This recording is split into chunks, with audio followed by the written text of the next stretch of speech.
She thought she was untouchable, used to power, privilege, and getting her way. But when she pulled out a stun gun and attacked a royal guard, expecting him to crumble, she made the biggest mistake of her life. What happened next left the entire crowd in stunned silence. Here's how it all unfolded. But before we continue, let us know in the comments where you're watching from. Also, make sure to check out our second channel, Guard Patrol, linked in the pinned comments, because we upload daily at the same time on both channels. So subscribe to both and never miss a powerful story. The sharp click of designer heels echoed across the courtyard of Buckingham Palace as Victoria Blackwood strode through the gathering crowd of tourists. Her Armani suit, a steel grey pencil skirt and matching blazer over a crisp white button-down, spoke of corporate power, while her perfectly coiffed blonde hair and blood-red lipstick completed the image of executive sophistication she'd spent years cultivating. "Excuse me," she commanded rather than requested, her voice carrying the practiced authority of someone used to making CEOs jump at her beck and call. "Some of us have actual business to conduct."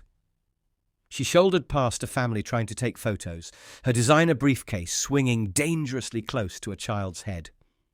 The morning sun caught her diamond tennis bracelet as she checked her Swiss watch, a gift from her boss that she made sure everyone knew about. As executive assistant to Marcus Sterling, CEO of Sterling International, Victoria had grown accustomed to a certain level of deference. Doors opened for her, people stepped aside, and the world generally reorganized itself to accommodate her presence. After all, she was more than just a secretary. She was the gatekeeper to one of London's most powerful businessmen. "This is ridiculous," she muttered, loud enough for nearby tourists to hear. "Don't these people have jobs, or do they just spend all day gawking at buildings?" Her perfectly manicured nails drummed against her briefcase, a nervous habit that betrayed the constant tension thrumming beneath her polished exterior. A young mother pulling her children out of Victoria's path earned a particularly venomous glare. "Control your offspring," Victoria snapped, smoothing her skirt with practiced precision. "This isn't a playground." The mother's apologetic smile only seemed to irritate her further, as if basic human courtesy was an affront to her elevated status. Victoria had just rounded the corner of the palace grounds when she first spotted him. The royal guard standing at attention, his scarlet uniform a stark contrast to the ancient stones behind him. Something about his posture, his unwavering discipline, seemed to catch her attention. Perhaps it was the way he stood there, completely unbothered by the chaos around him. Or perhaps it was the fact that, for the first time that morning, she'd encountered something that didn't immediately acknowledge her presence. Her eyes narrowed as she took in his ceremonial uniform, the gleaming brass buttons, the towering bearskin cap. A small smile played at the corners of her perfectly painted lips. The kind of smile that had preceded the dismissal of countless subordinates who'd failed to show her proper respect. "Well," she said softly, adjusting her blazer with deliberate precision, "this should be interesting." The morning sun cast her shadow across the courtyard stones as she began moving toward the guard, her heels striking the ground with the rhythm of approaching thunder. She paused a few feet from the guard, her head tilted in calculated assessment. The morning crowd of tourists flowed around them like water around stones, some already sensing the brewing confrontation and creating a subtle distance. "I saw that," she announced suddenly, her voice sharp enough to make nearby visitors turn. "Don't pretend you weren't looking." The guard remained motionless, his eyes fixed forward with practiced discipline. Victoria's perfectly plucked eyebrows drew together, unused to being ignored, especially by someone she considered beneath her station. "Excuse me," she stepped closer, deliberately entering his line of sight. "I'm speaking to you. I saw you watching me when I walked past." The accusation hung in the air, as false as her designer eyelashes, but wielded with the same precision she used to destroy careers back at Sterling International. An elderly couple nearby exchanged concerned glances. The woman whispered something to her husband, who shook his head slowly, his stance suggesting military background. but Victoria was too focused on her target to notice the growing discomfort around her. "This is exactly the kind of unprofessional behaviour I have come to expect from ceremonial staff," she continued, her voice rising with practised indignation. "Standing here ogling women as they pass by, thinking your uniform gives you some kind of immunity." Each word was carefully chosen, shaped by years of crafting complaints that could end careers. The guard's composure remained unshaken, his bearing perfect despite her accusations. This only seemed to fuel Victoria's mounting irritation. She wasn't used to her words bouncing off their target like raindrops off marble. "Do you have any idea who I am?" She stepped even closer, her expensive perfume invading the space between them. "I am the executive assistant to Marcus Sterling himself. One word from me, and your superiors will be explaining themselves to people who actually matter in this city." The morning sun had climbed higher, catching the brass buttons on the guard's uniform. Their gleam seemed to mock Victoria's attempts at intimidation, reflecting back only her own increasingly frustrated expression. "Look at me when I'm speaking to you," she demanded, her voice taking on the edge she usually reserved for deflecting unwanted calls from her boss's wife. "Or is that too much to expect from someone who's basically a human mannequin?" The guard's eyes remained fixed forward, trained on some distant point beyond the growing spectacle. His discipline was clearly professional, born of serious military training, but Victoria saw only defiance. In her world, anyone who didn't immediately respond to her demands was committing an unforgivable offence. "Still nothing to say for yourself?" She opened her designer briefcase, the leather so fine it probably cost more than the guard's monthly salary. "Perhaps we should document this behaviour. I'm sure the palace would be very interested in hearing about guards who spend their shifts harassing female visitors." The elderly man with the military bearing had moved closer now, his wife's restraining hand on his arm. Other tourists were slowing their pace, some stopping altogether, drawn into the orbit of Victoria's manufactured drama. But like planets around a dark star, they kept their distance, recognizing the dangerous energy radiating from her rigid posture and clenched jaw. "This is your last chance," she announced, her voice carrying the same tone she used when informing young executives they'd never lunch in the city again. "Acknowledge your behaviour and apologise, or this becomes official." The threat hung in the air like thunder before a storm, but the guard remained as unmoved as the palace walls behind him. Victoria's perfectly manicured nails dug into her palms, leaving crescent-shaped marks that matched the shade of her expensive lipstick. In all her years of wielding power through proximity, she'd never encountered such complete immunity to her influence. It was more than just defiance. It was a challenge to everything she believed about how the world worked. Her eyes narrowed as she reached into her briefcase again, this time with more deliberate purpose. If authority wouldn't work, perhaps it was time for a more direct approach.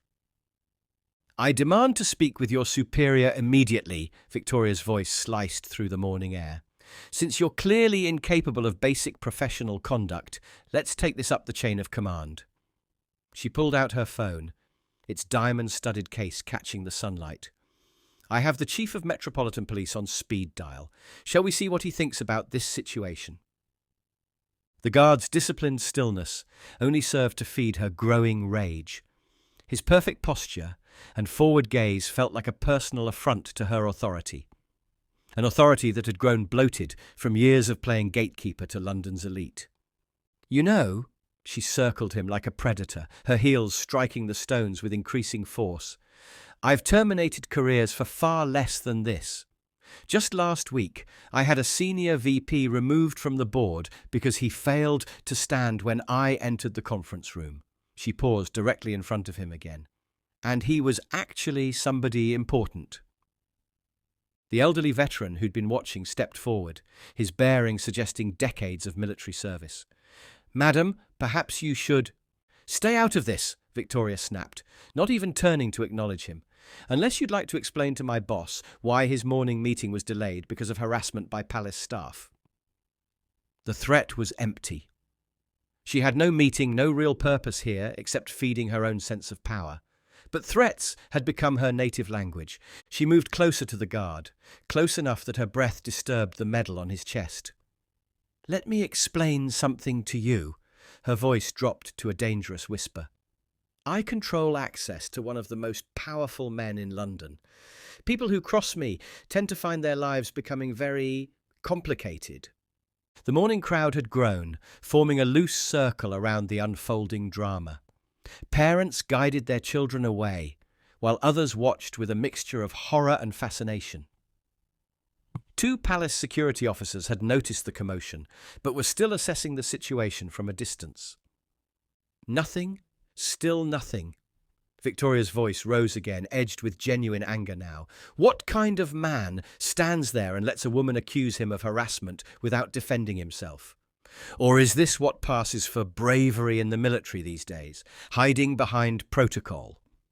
The veteran's wife had joined him now, both watching with the grim recognition of people who'd seen this type of entitlement before. The woman whispered something about service and respect, but Victoria was too focused on her target to hear. "I could end your career with one phone call," she continued, her composure cracking further with each word that failed to provoke a response.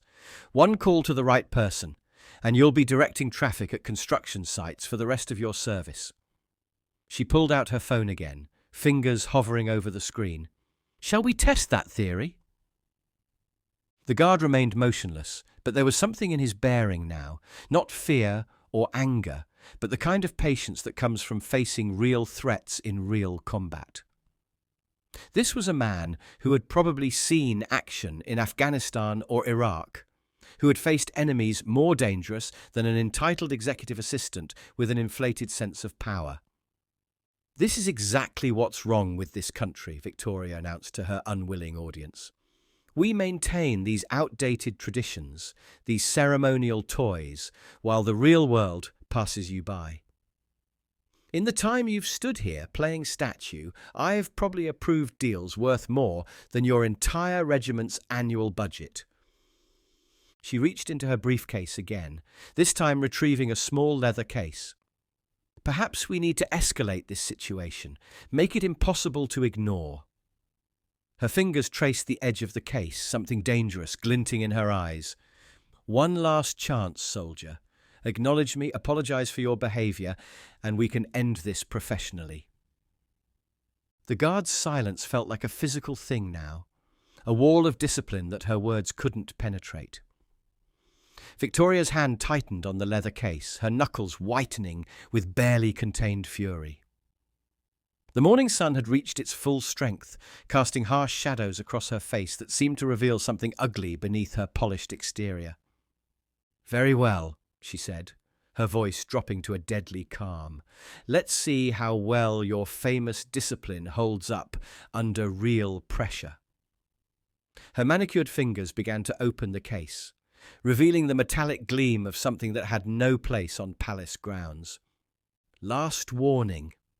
Victoria's voice had taken on a different quality now, something sharp and dangerous that made several onlookers step back. "You can't hide behind protocol forever." The veteran couple had moved closer, recognizing the escalating danger in Victoria's bearing. The old soldier's face showed the gravity of someone who'd seen that particular look before.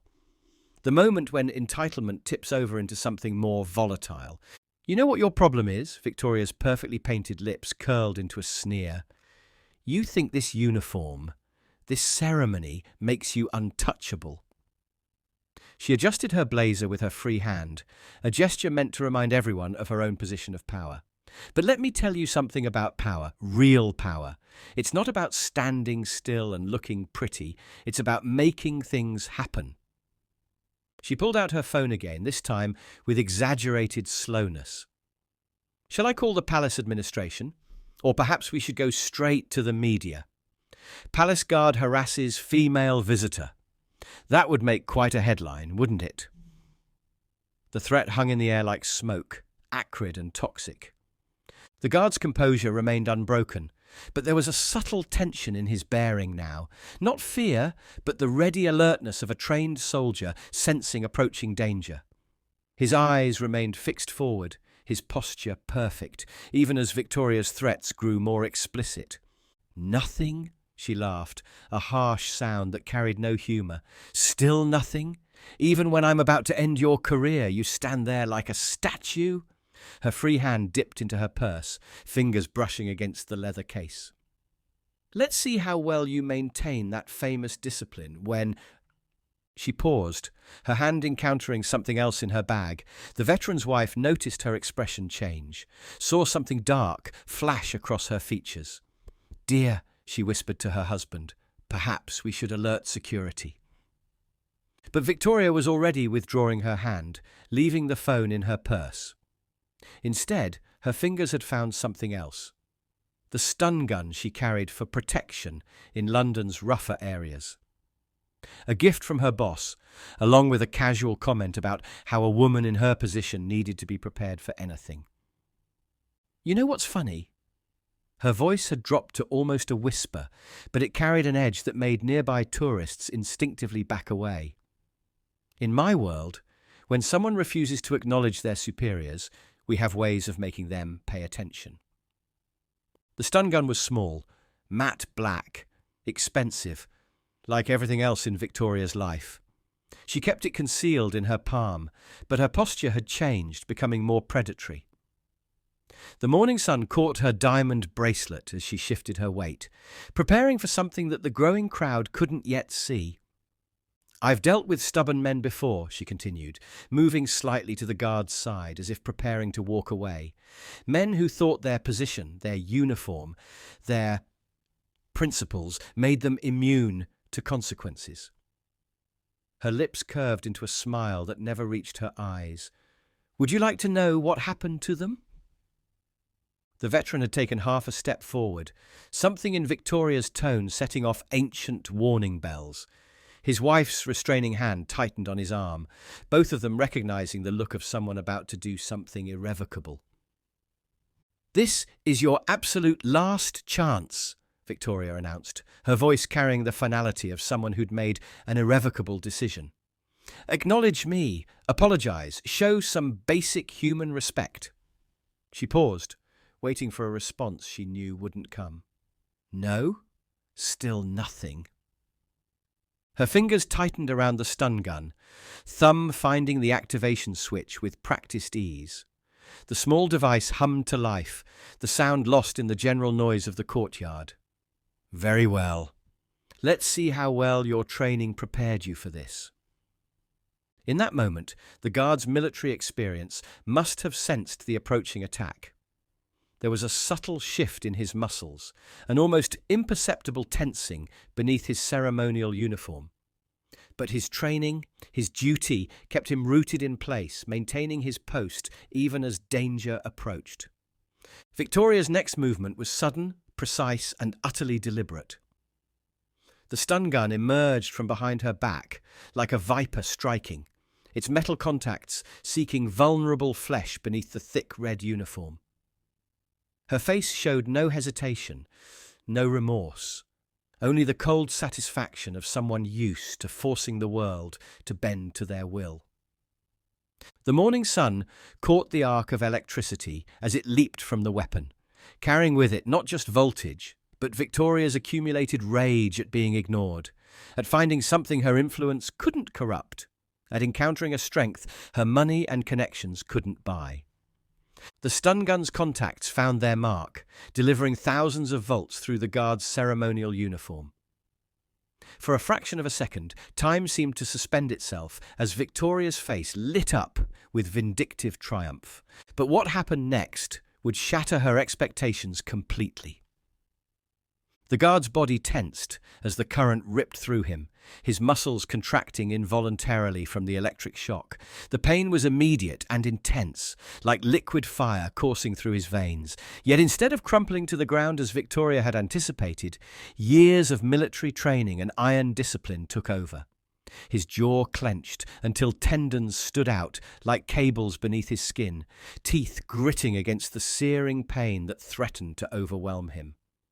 His feet, though trembling slightly, remained planted firmly on the stones of the courtyard, as if rooted there by something stronger than mere physical endurance. "Not so stoic now, are you?" Victoria hissed, maintaining the pressure of the stun gun, pushing it harder against his uniform as if trying to drive her superiority through his very flesh. The weapon hummed with malicious energy, but her moment of victory was about to turn to ashes in her mouth. With a control that defied both the electricity coursing through his body and normal human limitations, the guard's white-gloved hand shot out like a striking cobra.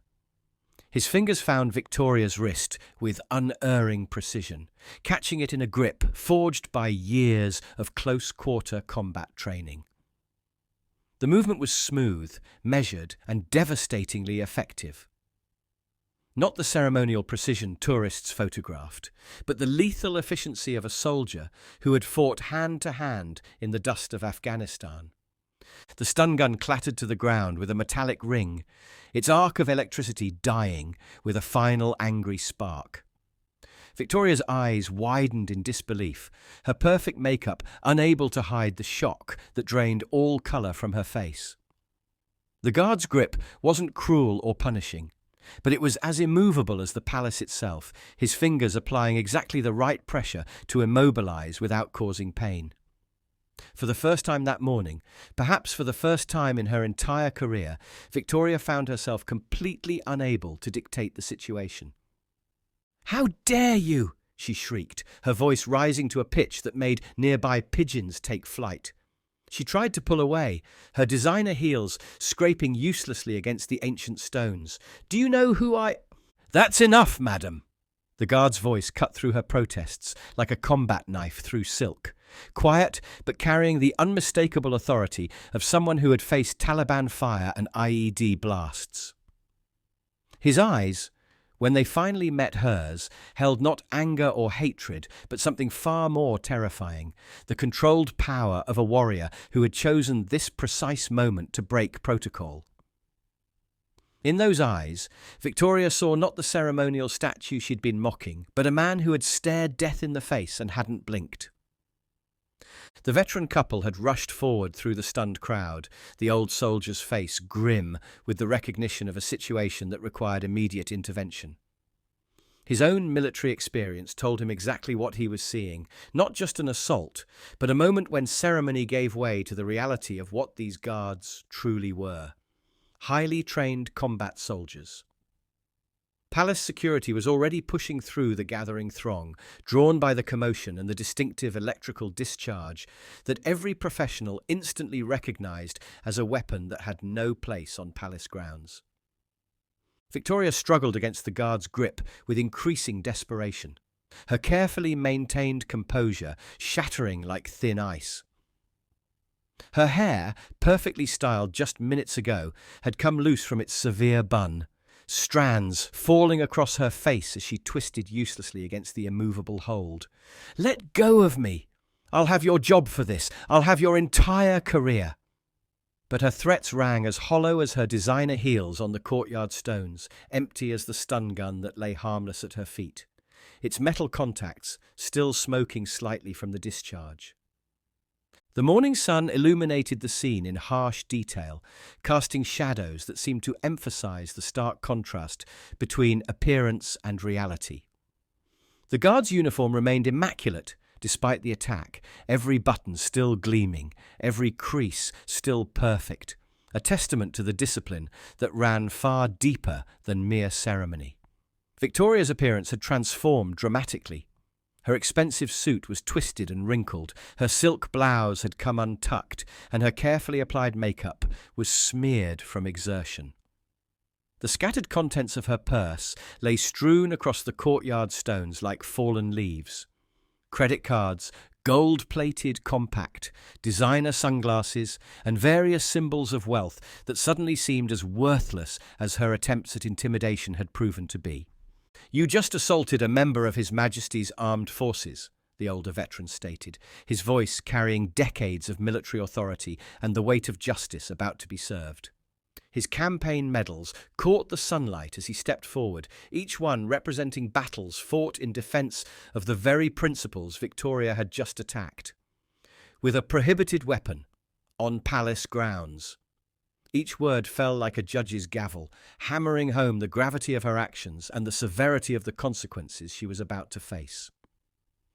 Palace security had formed a cordon now, their faces showing the professional gravity of men who understood exactly how serious this situation was. Their eyes took in every detail: the discarded weapon, the scorch mark on the guard's uniform, the obviously expensive stun gun that spoke of premeditation rather than spontaneous action. But it was the guard himself, still maintaining his perfect grip on Victoria's wrist, who commanded the moment with the quiet authority of someone who had earned his position through fire and combat, rather than ceremony alone. In my years of service, his voice remained measured, controlled despite the lingering effects of the electric shock. I've faced insurgents in Helmand Province, survived IED attacks, and lost brothers in combat, and yet somehow you believed a stun gun would break what enemy fire could not. Victoria's face contorted with rage, but beneath it something new had appeared: fear. Not of the guard's grip or the approaching authorities, but of the absolute control in his voice, the unshakable authority that no amount of corporate power could match. "I carry medals for valor under fire," he continued, each word precise as a drill instructor's cadence. "My uniform bears decorations earned in real combat, not ceremony. And you thought your entitlement would outweigh years of battlefield discipline." The veteran stepped forward, his own military bearing matching the guard's. "2 tours in Iraq," he stated, addressing Victoria with cold precision. "That's what I see in his stance. The kind of discipline that comes from real service, not the false authority you've borrowed from your employer's position." Palace security had formed a cordon now, keeping the growing crowd at a safe distance, while Metropolitan Police hurried across the courtyard. Victoria's struggles had ceased, her designer suit now as dishevelled as her composure. "The charges will be severe," one of the security officers announced, producing handcuffs. "Carrying a prohibited weapon on palace grounds, assaulting a member of the armed forces." He paused, looking at the stun gun still lying on the stones. "The Crown takes these matters extremely seriously." "Do you have any idea what Marcus Sterling will do when he hears about this?" Victoria's voice had taken on a desperate edge. "He'll have your entire department shut down. He'll—" "Mr. Sterling," the guard cut in, his voice carrying the same quiet authority, "served with the Royal Marines before building his corporate empire. Somehow, I doubt he'll look favourably on his assistant attacking a uniformed serviceman." The colour drained from Victoria's face as this new reality sank in. All her borrowed power, her assumed authority, her carefully cultivated connections, none of it could undo what she'd just done. "The thing about real power," the guard continued, finally releasing her wrist as the police moved to take custody, "is that it doesn't need to electrocute people to prove itself. True authority is earned through service, sacrifice, and unwavering dedication to duty. Concepts I suspect are foreign to you." As the handcuffs clicked into place, Victoria made one last attempt to salvage her position. "This is all a misunderstanding. I was defending myself from harassment. He was—" "The CCTV cameras covering this area," the security officer interrupted, "have captured everything, every accusation, every threat, and most importantly, your unprovoked attack on a Queen's guard. I suggest you exercise your right to remain silent before you make your situation worse." The guard had resumed his post, his bearing showing no sign of the assault he'd just endured.